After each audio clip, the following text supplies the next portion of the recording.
Бұл бізде шахмат тақтасы деп аталады. Шахмат тақтасында екі түсті әскерлер болады. Олар ақ және қара. Тақтаның шеткі бөлігіндегі сандарға назар аударайық. 1, 2, 3, 4, 5, 6, 7, 8. 1-ден 4-ке дейін ақтар жағы, ал 5-тен 8-ге дейін қаралардың жағы. Ақтардың әскерлері 1 мен 2-ші клеткаларға орналасады, ал қаралардың әскері 7 мен 8-ші клеткаларға орналасады.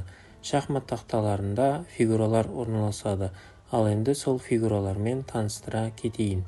Бұл пешка, ал бұл слон, ал бұл ат, ал бұл ладья, ал бұл ферзь, ал бұл король.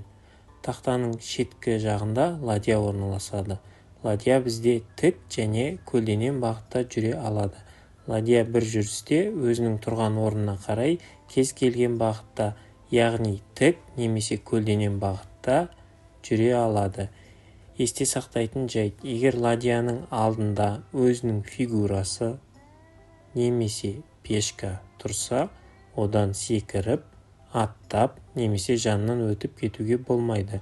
Ал ладьяның алдында қарсыластың фигурасы тұрса, оны жеп қоюға болады. Ладья қарсыластың фигурасын жеген кезде, оның фигурасын алып, өзінің фигурасын қояды. Ладья жүретін бағытта қарсыластың фигурасы кездессе, жей аламыз. Ал енді бұл жағдайда біз бұл пешканы жей алмаймыз. Себебі ладья жүрген бағытта пешка тұрған жоқ.